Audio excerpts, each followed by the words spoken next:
say to you. If I don't say the words, then maybe it's not true. And it feels alright when they come and say to you, you're the only thing. Welcome back to NUFC Matters with me, Steve Wraith, Malcolm MacDonald, and a guest today, Paulie Belter, a well-known singer-songwriter from Newcastle. Paulie, welcome to Scotswood Social Club. Great to have you here as part of the NUFC Matters team as a guest this week. Tell us a little bit about how the singing and songwriting came about, and just in general what your songs are about. Hello everybody.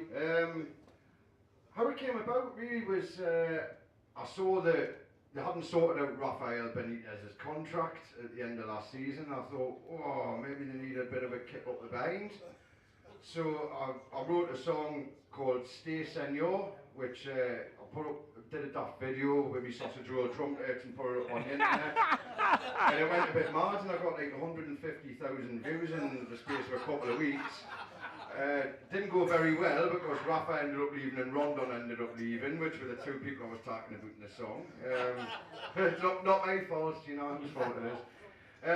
So anyway, after that I thought, well, that went quite well. I'll try and write another song, and I wrote another one, and then I wrote another one. I thought, well, I'd best do an album.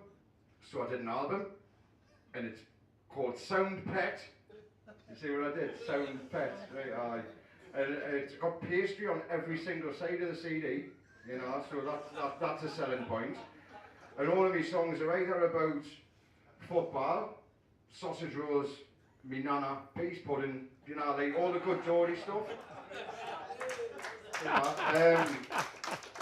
To be fair, a lot of my songs are about Mike Ashley. So as of yet, I'm the unofficial Newcastle United musician type bloke, like there's no way I'm going to be official until the fat man's out the door. But it's alright because I've got a lovely goalkeeper still. You've done a lot of live performances. You go out, I've seen you on social media, you're going out and let's say standing outside various shops. I'm not going to name them because I don't like to give them free publicity, but you do a lot of live gigs. And I mean, you're not a shy lad, obviously happy to come on UFC Matters tonight, but do you enjoy that? Do you enjoy the live performance? Is it the adrenaline rush? What do you get out of it? I really, really enjoy standing outside particular shops and singing me songs and telling people to go to other shops to buy their sportswear and or computer games, Love it. That's one of my favourite things, is making sure that people haven't gone into certain places. I enjoy the process of writing songs. If I can be a thorn in a particular person's side while I'm doing it, then all the better. I just like having a bit of a laugh. You can take it as seriously or as trivially as you like. Reading between the lines is probably the important thing when you listen to my music. A lot of wordplay, a lot of really clever stuff. There's not. It's honestly really basic. It's all about sausage rolls, shaving pigeons, and the different type of women that you get in areas of Newcastle and Gateshead. Like local knowledge that you won't find anywhere else. Yeah, round of applause. You have done a charity single as well. Do you want to give that a little bit of a plug, because that's always very important? Yes. So I've done probably the most ill-advised choice of a song ever to try and raise money for. All the profits go to the NUFC Food Bank, which is a brilliant thing that everybody should get involved with. Try and support them as much as they can. A lot of people in our city who need the help, and if everyone can just chip in a little bit, then it goes a long way. It costs about £10 or something to feed a family for a week. It doesn't sound like much money, but it really, really is. It goes a long way. The song that I chose was a bit daft. Give Bruce a Chance. Cover of the old John Lennon classic.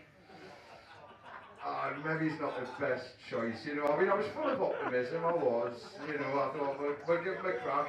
After all, he's from Wallsend, I'm from Wallsend, I tell you what though, I'd still say, he's never had his full squad to choose from. He's had a lot of problems. I didn't think we can really judge him well, you probably can, but I'm a cadet. Until give him a little bit more time, and before we make a decision about whether he's doing a good job, whether he's doing a bad job. He's never had a full complement of players to pick from yet, you know. Download it off geordiepaul.com, pay what you want. All the money comes to a really good place. And the CDs are £10 and all the money comes to me, and I spend it on sausage rolls and dog food. At least he's honest. At least he's honest. Although I think his judgment's more down to what he drinks than about Steve Bruce. Yes, mate, question? Sorry, I was just saying, you know, when you talk about Mike Ashley, do you struggle to like get things to rhyme with like front and... Well, that's a great question. When you're writing songs about Mike Ashley, do you get things, you know, that you can rhyme with various words about Mike Ashley? How do you do that? I do, yeah. I mean, I really, when I made this, I was conscious of trying not to swear in it. I don't. To be fair, it needs to be accessible to any football fans of Newcastle of any age. And when you start effing and blinding, you cannot get your song played on the radio and all that sort of thing. But there's many ways of describing something that you don't like. You know what I mean? What I am quite good with is my words. So like, I or a Doylem, depending on which way you want to look at it. I quite like to just sort of let people fill in the blanks for themselves. But obviously, when you've all bought a copy of my CD, you'll know for yourselves, won't you? He's good at plugging himself, that's for certain. Anyway, big hand for Paul. He's going to stay on for a bit of Q&A. As well, Malcolm, let's go back to that fantastic game that we witnessed at St James's Park last weekend. Brighton and Hove Albion at home, the mighty Brighton and Hove Albion at home. I can see a big Bruce fan there at the back. We'll come to you, mate. Don't worry. Look, at the end of the day, right? As far as we're concerned, we've had a big game against Brighton, which we ended up with a 0-0 result. 22% possession against Brighton, and let's face it, it's not looking good, is it? I think you're being kind to him. It's only because he's in the background. I have never seen 90 minutes of such rubbish football in my life as I saw from Newcastle.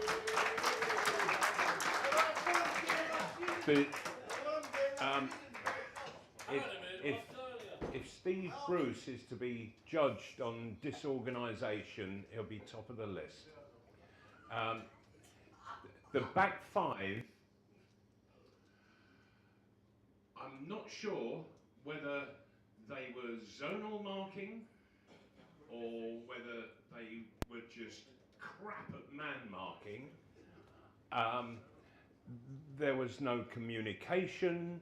And I could just go, there's a whole list of do's and a whole list of do-nots when it comes to playing football, particularly at the high level. And Newcastle got the two columns completely the wrong way round. Everything they shouldn't have done, they did. Everything they should have done, they had forgotten all about. And it's not just because there's cameras or an audience that I'm saying this. I actually sat there and I really felt I was while the game was in progress, I was trying to think of a game that I'd seen that was worse, and I couldn't.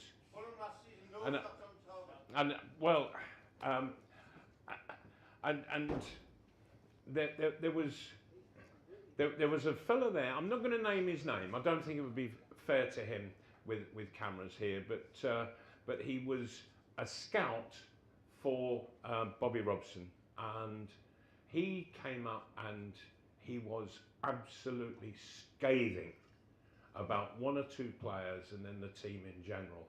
And he actually said that it was the worst that he had ever seen. And when it comes from a professional who was highly respected by Bobby Robson, you have to take note. Well, Yes.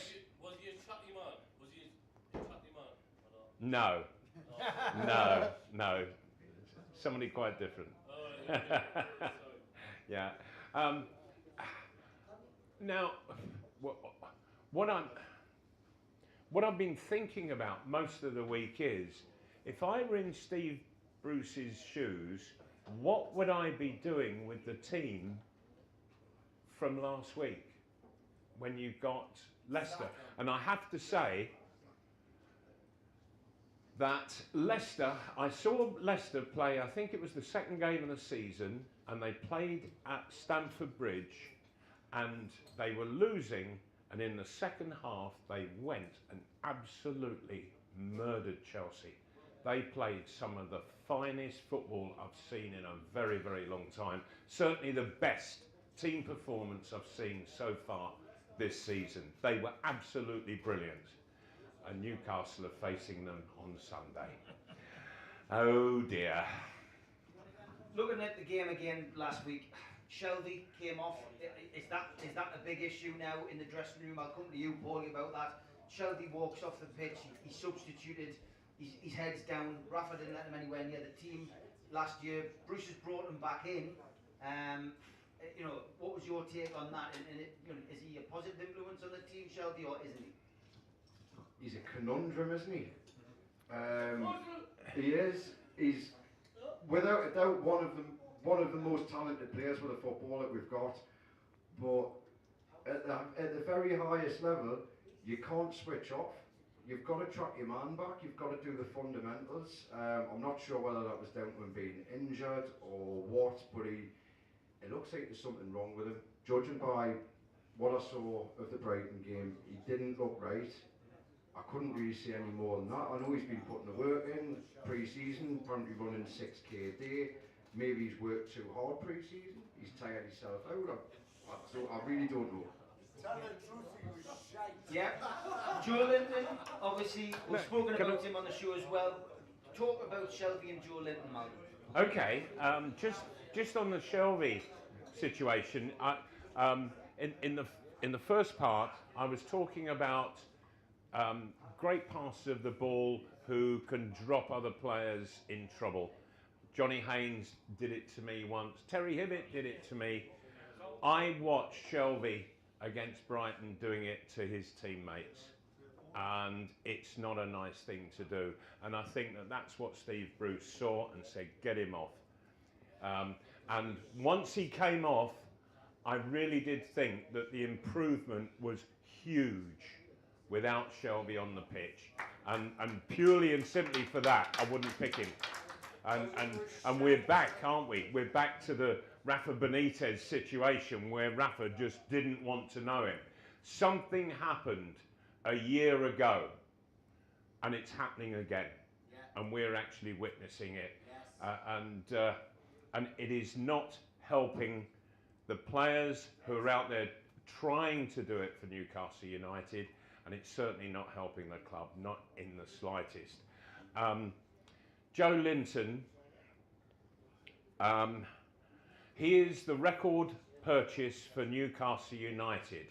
Now, other record purchases, I aimed for 30 goals a season, and I finished up averaging 27.5 per season for the 5 that I was here.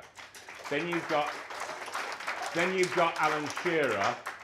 Alan Shearer, world record transfer fee, but he produced approaching 30 goals a season as well. And then we've got Joe Linton. Michael Owen. Well, Michael Owen had a fantastic goal scoring record everywhere bar St James's Park.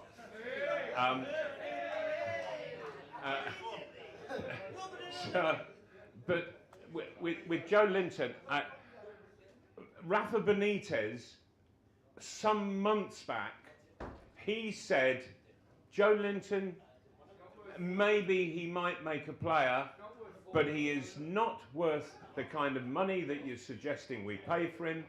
In fact, I don't think he's worth half of that. And by heavens, wasn't he right? And so it worries and concerns me that an owner of Newcastle United should deny Rafa Benitez for 3 years the funds to improve the Newcastle side, and that improvement was desperately needed each of those 3 seasons, and yet as soon as Rafa's out the door, we are squandering money on forwards who cannot score. In fact, not only can't they score, they're not shooting. Almiron, if you remember, in his first game for the club last season, he was through with just the keeper to beat, and he lobbed him, and it bounced, hit the post, and came back out. Do you know that against Brighton he had his second shot on target for the club? It's the first since that debut game that he had, and it was the weakest, tamest, fluffed shot straight at the goalkeeper. Just the keeper to beat. Come on, you've got to do an awful lot better than that. And I watch Almiron, and I think he's absolutely petrified. He runs about all over the place. He smiles at other players, and he looks to be doing their work for them. Why? I really don't know. If you're going to make a name for yourself in the Premier League, with regards to goal scoring, you've got to be downright selfish, not... and Almiron, it looks like he's wanting to do everybody's running for them. No good. You have to concentrate on what is important to you so that you can make a name for yourself by sticking the ball in the net. And there were times when I wasn't doing the running that other players wanted me to do. And I used to argue with them in the dressing room. And I used to say, never mind me running back. What I'm doing is running forward. You run back, you're good at it. I run forward because you're crap at it. And I said, and all I want is the ball at roughly the right time, and I'll go and stick it in the net for you. And if you're going to be a goal scorer, you have to miss. So missing shouldn't be a worry. It's when you're not shooting. That's the worry. Almiron isn't shooting. And his compadre up front, Joe Linton, isn't shooting. And that is frightening for me, because if you're not prepared to shoot, you never will score. Good points, well made, Malcolm. Let's talk about the crowd again. We did a little rant last week, which the lads always throw on us each week. We're talking about attendance. I believe the attendance was probably under 40,000 last week. There was huge gaps in the stadium again. And the supporters who were in the ground, a lot of people at half-time, understandably, were booing, which obviously creates a bit of a storm on social media, because people say you should be there to support the team. You know, you were in the ground. What was your take on the attendance and on the fans booing? Can you understand people booing? Usually I would say no, but when you see such utter rubbish as was produced against Brighton, I can understand people booing out of sheer frustration. I would imagine that there were a lot of supporters all thinking, gee whiz, I could go out there on the pitch myself and do better. And I understand that kind of thinking. But what really upset me was that I'll take 3 players out of the mix, and that was the goalkeeper, Shah, and oh dear, the lad next to the English lad. Paul Dummett. Sorry, his name just slipped my mind there for a minute. Paul Dummett. I'll take those 3 out of the mix, and I thought the rest were utter garbage, absolute garbage, and it worries me if we are looking for these players as a nucleus to keep us in the Premiership. There is no chance. They weren't concerned nor worried about being rubbish. That's what really hurt, and that's where I forgave the booing, because if players aren't looking to at least earn the huge money that they're earning these days, then what chance have you got? What hope have you got? The boycott is obviously at the start of the season against Arsenal. It wasn't as successful as people hoped, but then obviously it's just been a general diminish, hasn't it? Really, there's been a lot of empty seats in various areas. Up to 10, maybe 12,000 season tickets haven't renewed. You're not going to the games. How difficult do you find it, Paul? I love going to games. I really do think that the boycott is the way forward, though. The pressure that is being applied to make Ashley now, people are voting with their feet, people are walking out. You're never, ever, ever going to be able to stop everybody turning up to St James's Park. That is just impossible. People are so committed to following their team through thick and thin. You'll never stop everybody turning up. But I think it's the only way forward. The only way to make Ashley out of the club is to boycott, and for that to increase and increase and increase like it is every week. We're seeing the attendance is dropping every week. We're seeing people like myself going and just making the fella's life a misery, you know, like, well, I'm just going to stop people shopping in your shops. He couldn't walk down Northumberland Street. That's not right. The owner of a football club should be able to walk down the high street of that city and have adoring fans come up to them. When it gets, he needs to go now, because the tide's never going to turn his favour now, is it? No, definitely not. Go on, Mark. Sorry, just as I was handing the mic over, the gentleman on the back wall over to my left, that you shouted out about Newcastle winning at Tottenham.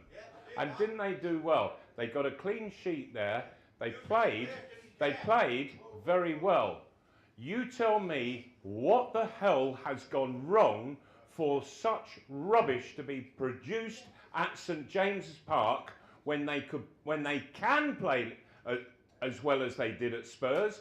They put the effort in, but there was no effort, no real construction against Brighton.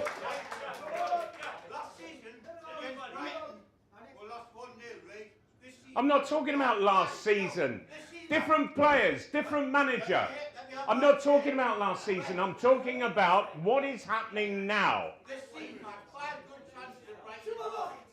Joe Linton, 1, Axel, 1. Back in disguise. You know what I mean? No, I don't know what you mean. 5 good chances against Brighton. Joe Linton missed them. I think you want to go and check your glasses, pal. You're seeing double. I really do. Thanks for your comment, Nick. Thanks for your comment.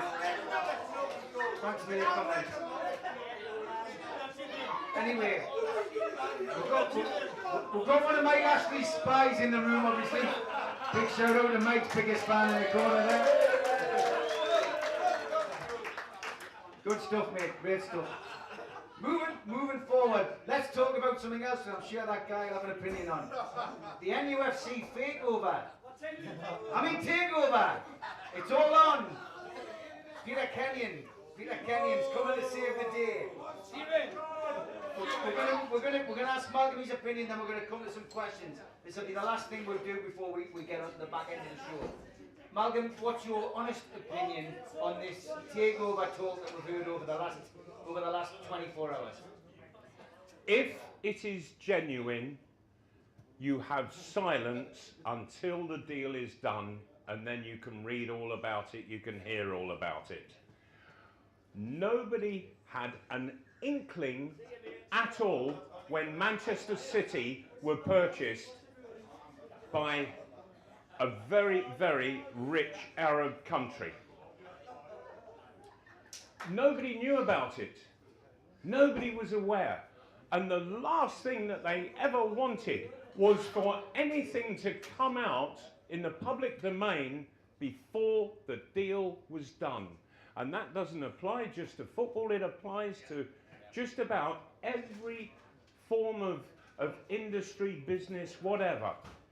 And for it all to come out in the newspapers, yet again, before anything's happened, it is just a complete, utter mockery as far as business is concerned.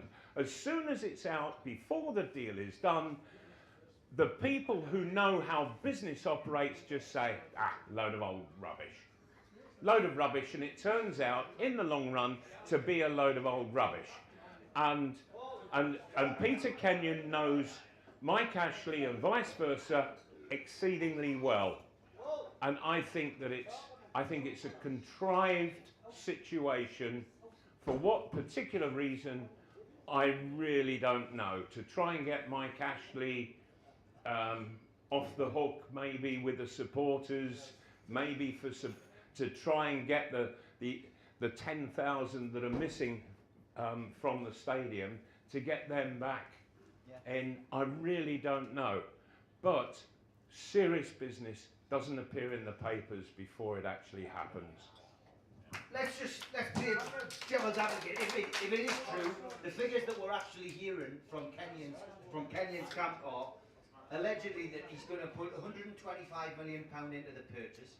He's then going to ask Mike Ashley to borrow £175 million to complete the purchase of the club, and then make £50 million available in January for transfers. Then make 50. Unbelievable. I mean, if that's the case, you're putting the club into debt again to purchase the club, and we're still at the behest of Mike Ashley because money will be owed to him. Yeah. And I'm not sure that the football authorities would even consider such a situation for a chairman to leave the club, or the owner, so he's now the ex-owner. Oh, but he's still got the most money in there, so he's really the owner after all. It's nonsense. The football authorities just couldn't allow that, and if they did, then they want their brains testing. Yeah. Okay, we're gonna have some questions on the floor now. We've got about 25 minutes left, so we'll come to you next. You first. You first. No, you first. Right, I'm sorry, mate, but I was talking about before all this opened, but all the Ashley stuff. I'm sorry to bring it up and all this thing, but can you tell all the lads what's happening? Is it how much Newcastle paying this company and or should I not say that? Go on. You had a conversation Yeah, before yeah. we went on. Yeah. What is? Before all this went out, I was talking to Malcolm downstairs, you know what I mean? And Malcolm gave me some information with Ashley's business. Okay. Yeah. Malcolm's, Okay. Malcolm's There's also a reason why Mike Ashley won't sell Newcastle United. It's making him too much money. It's making him a lot of money when he has a whole raft of companies around the world, particularly in America and Australia, that are losing money hand over fist. A lot of money, and the one constant that keeps making it for him is Newcastle United, and that is becoming a bedrock of his organisation because it just keeps putting the money in, and he keeps saying that, oh, Newcastle, no, it's on its uppers. No, it isn't. What is happening is, to put it on its uppers, he's taking the money out first, and then saying that it's on their uppers. Now, and so I cannot see how Mike Ashley would ever allow Newcastle to be sold unless he were to get a fantastic sum. And 300 million, it doesn't even scratch the surface for me. It really doesn't. But Mike Ashley, he gets his group of companies gets that money before there's a wage paid or a bill paid. Okay. Somebody have a question over here? We'll come to you first. It's about exactly what you've been talking about. Why is nobody prepared to buy Newcastle United? Why? I know for a fact we've got one of the best attendances every time. They make a profit every single season. Okay, so So the question is, why is nobody prepared to buy Newcastle United? My view on that is because we haven't got a willing seller. Full stop. Yes, and I would agree on that. Also, there was an interesting little piece in the Daily Mail when it was breaking the Kenyan story this morning, but it also, the Craig Hope, the northeastern writer for the Mail, he just happened to make the comment that if you look back, I think it was 15 years, the value of Newcastle was pretty much more than it is now. More. And that it was much higher than Tottenham Hotspur. It was a third higher than Tottenham. So when Newcastle was in excess of 300, Tottenham was about 220. But it's all changed around, and Tottenham is now valued at somewhere around 1.2 billion, which is 4 times higher than the Newcastle valuation on what we're reading is the offer for Newcastle, as long as Mike Ashley lends them 175 million. But that's putting Tottenham 4 times higher. Now, surely we all know that the chairman of Tottenham Hotspur, the owner is a fella who lives over in the Caribbean. He's a multi-billionaire, an investor, and he's put the chairman in at Tottenham Hotspur, who is as tight with the finance as anybody you can find in football. But still the value goes up because what's in Tottenham stays in Tottenham. It's not going elsewhere. It's not having to finance anything outside of Tottenham Hotspur Football Club. They've just had a brand new stadium built, and their value is 4 times higher than the valuation we've seen today of Newcastle United. And that to me says that the whole thing with Newcastle, it just doesn't strike me as real. Next question down the middle here. Next question. I'm taking about the 1974 Cup final.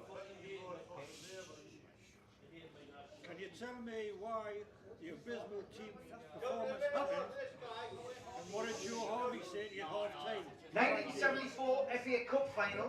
The question is, why did the team not perform on the day, and what did Joe Harvey say to you at half time? Now,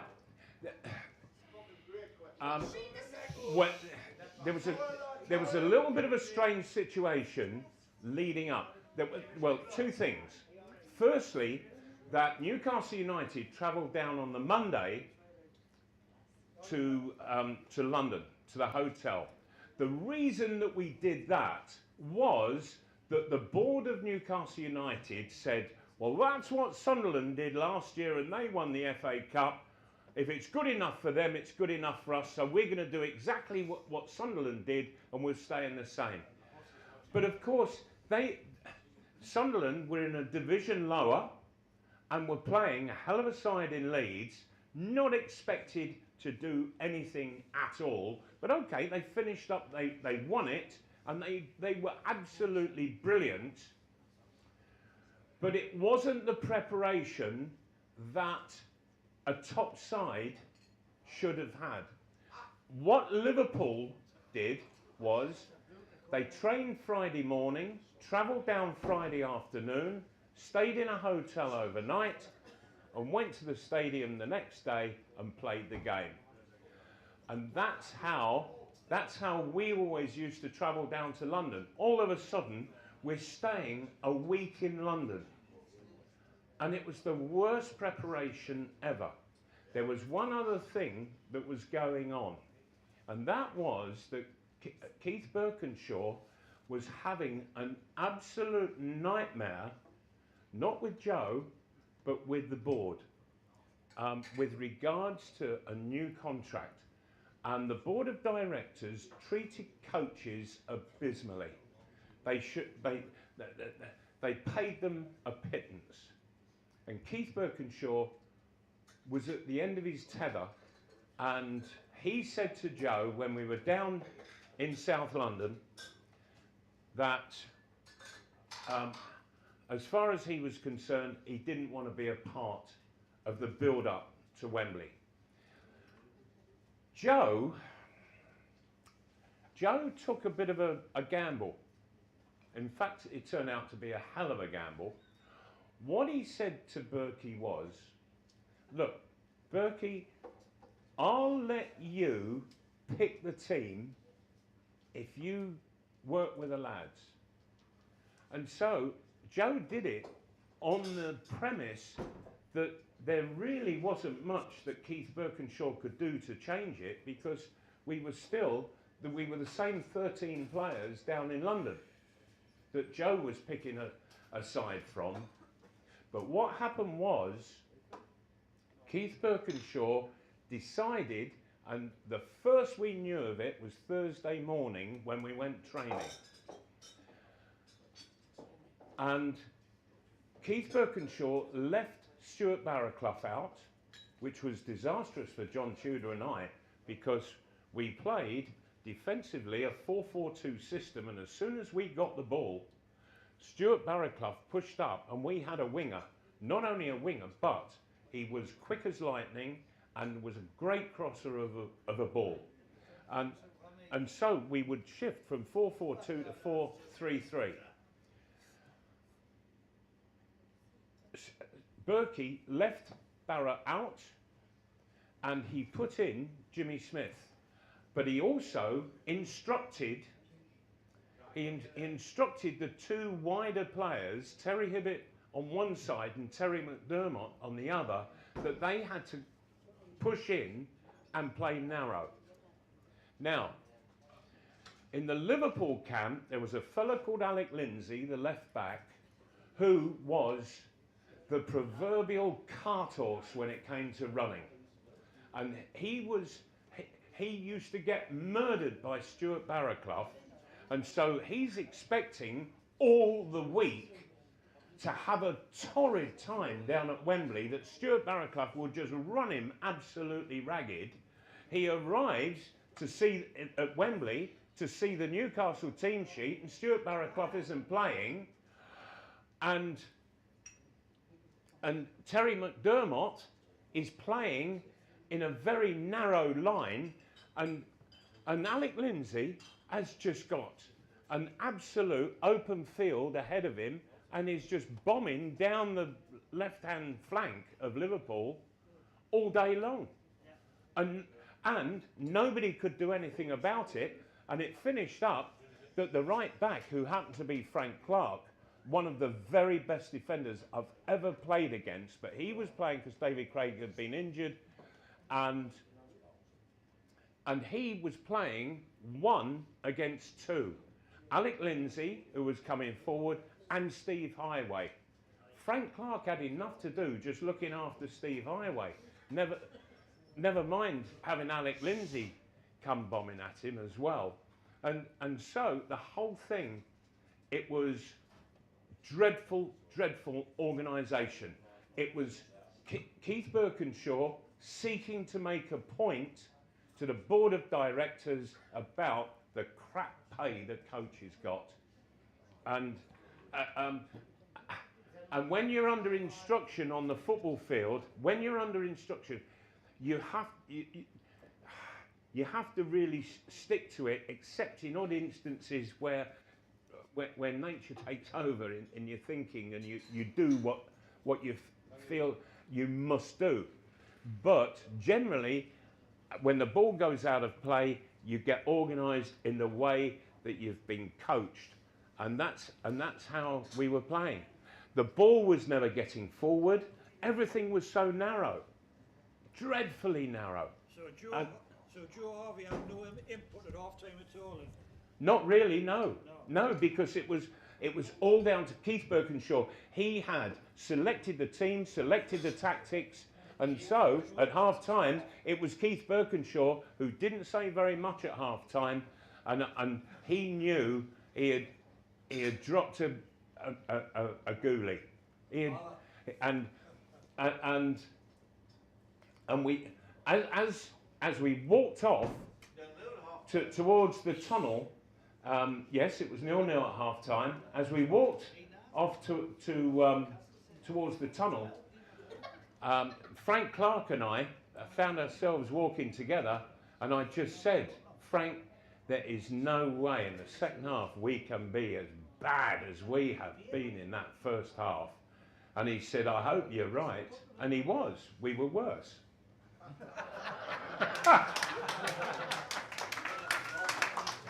Good answer and great question. Thanks very much. Anybody else got a question? Yes, sir. Well, it's to go back to the sort of conversation before. Do you believe Sky Sports has too much, or sorry, television revenue has too much of an influx in football these days to determine who sells clubs, who buys clubs, who? Okay. See a lot of saying. Has Sky got too much power, Malcolm? I wish they could use that power to find a proper buyer for Newcastle. I mean, yes, they do. I think the biggest thing from a fan's perspective, a lot of fans here who are recognising, who I've seen over the years, it's about moving fixtures. So we're just talking there, one of my mates, about Aston Villa game. You know, people book trains, they book the bus, whatever, they book hotels, and then at the drop of a hat, TV moves it to a Monday night. It's a game a lot of people want to go to. Yeah, exactly. Exactly. So it's a nightmare. Sky do, for me, they do have too much power. The other thing was like, obviously, ticket revenue in today's football must be very minimal in the financial. Compared to the money that gets put in by Sky. I mean, you've got the likes of Bournemouth where they've got, I think, the stadium got 11,500 to 12,000. Yeah. Obviously, we've got 52 plus. They can, in the drop of a hat, pay 25 million on a player. We've got to justify a 40 million pound player. Yeah. And you sort of, you know, you work out where the money is distributed. Yeah. I mean, I suppose the point he's trying to make there is obviously, we know that there's a guaranteed, as long as you're in the Premier League, 110, 120 million coming into the club coffers. And, does that have an influence? I suppose there's no such thing as fan power now. I think the amount of people that we've lost through the gates at the moment, somebody put something up the other day that it could cost the club £6 million this year if the attendance has stayed around about 43,000 mark. So it's not a major knock, but it's a knock. So I suppose that's what the question is, man. Yeah. Before Sky Television, that 6 million would have been absolutely massive. It would have been a huge part of the income. But because of Sky, they're now calling all the shots because they are putting in such an absolute vast fortune, which is why Mike Ashley's there. That's why he got involved, because he knows the kind of money that's coming back and what it can do for his group of companies. I don't see a way out of it, but if it wasn't for Sky, Mike Ashley wouldn't be in football, I can assure you. Yeah, it's a good point. Okay, yes sir, we'll give you a question. Very, very friendly question, Malcolm. Go on, Yori. What's the best? You're not going to change a habit of a lifetime. Seriously, there's a reason behind this. What's the best ever goal you scored at James's Park? Great question. I wasn't expecting a good question. I've got to be honest. What is the best goal you scored at St James's Park? Yeah, you had to be there to see it because there were no cameras there that day, but it was a match against Leicester, and Leicester had a corner, and it was sort of headed down by one of our defenders, and Irvin Natris got onto the ball and he started running through the inside right position in our own half, and I was back defending on the goal line, and I just took off. I saw that because Irvin was quick, and I just was hammering it right through the very centre of the ground, and now the thing that I knew with Irvin was that he had this deep belief that the opposing half was full of crocodiles.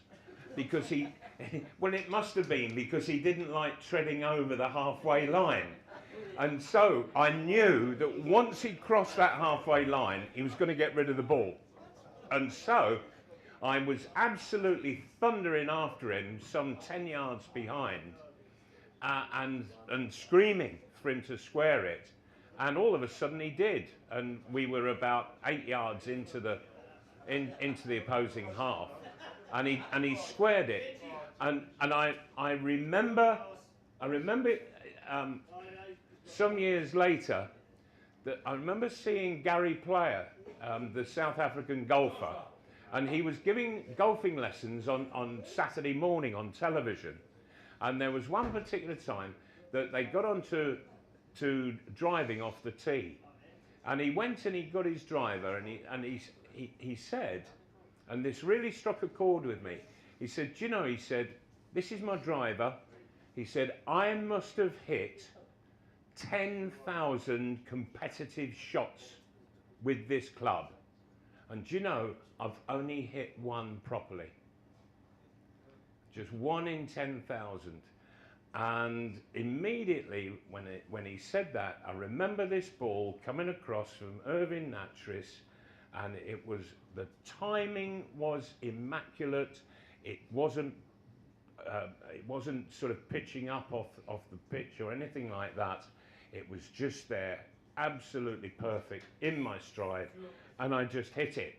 And it's like Gary Player said, that you can strike 10,000 shots, but only ever hit one perfect one, and that was my perfect shot. Great description.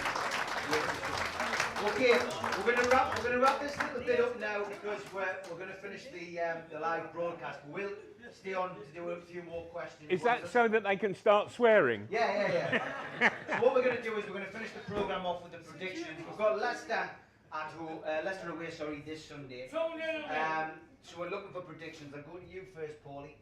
How do you see the game going? Well, probably not very well. I would say we're going to try and keep it tight at the back, but we're going to lose 1-0. Okay, that's your prediction. Your prediction, Mal? I'll go back to what I said earlier. Leicester were absolutely amazing in that second half against Chelsea. If they turn that kind of form on, Newcastle are going to get well beaten. And I think that Leicester could score 3 or 4. Okay. I was at the Leicester Cup game, and I thought Newcastle played well. So I'm going to go for a 1-1 draw on Sunday. 1-1 draw, that's what I'm putting on the bookies. And your record, and I have to tell you that Steve's record so far this season is brilliant. No, it's brilliant. Really is. Yeah. Bloody Noel. Okay, that's all from Scotswood Social Club tonight on NUFC Matters. Big round of applause for the audience. Big round of you to Paulie and to Malcolm. And we're going to play out with Long Stands and Choices. See you next week. I'll just wing it. Great being on telly with you. Hi, I'm Trev. Hi, I'm Stan.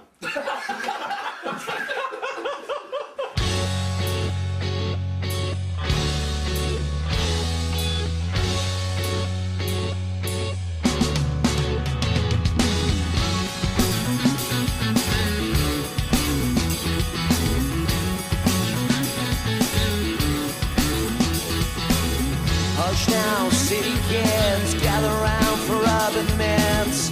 Hush now, city kids. When it came to me after so long, I didn't have no choices in the streets where I was from. When I think about the pain, I didn't have no choices. I took what I had sworn. Hush now, city kids, gather round for urban myths. Hush now, city kids. But you know, they wouldn't let you have it any other way. Stepping back from what you lack, the past just pulls you back in again. Save me from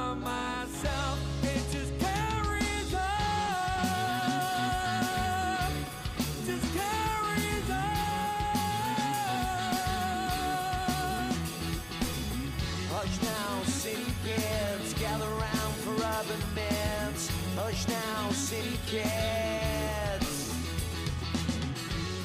When I think about my friends, I didn't have no voices telling me to win it.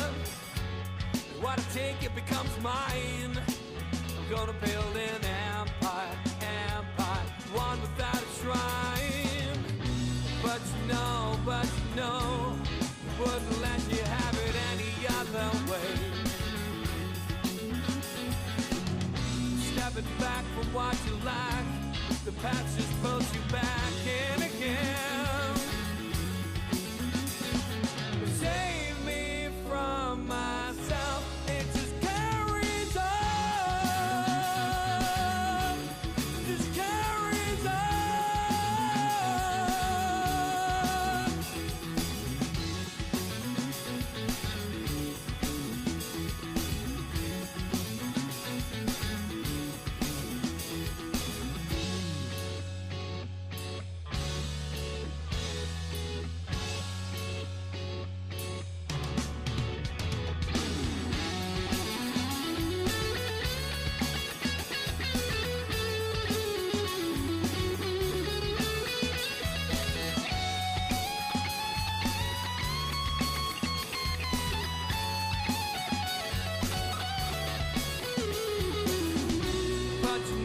But you know, wouldn't let you have it any other way.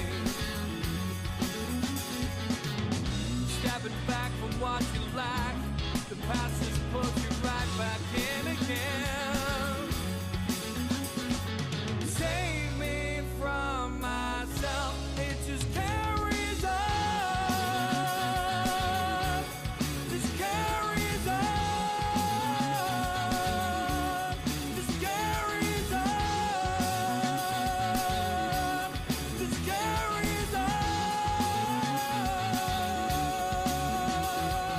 Hush now, city kids, gather round for urban myths. Hush now, city kids, gather round for urban myths. Hush now, city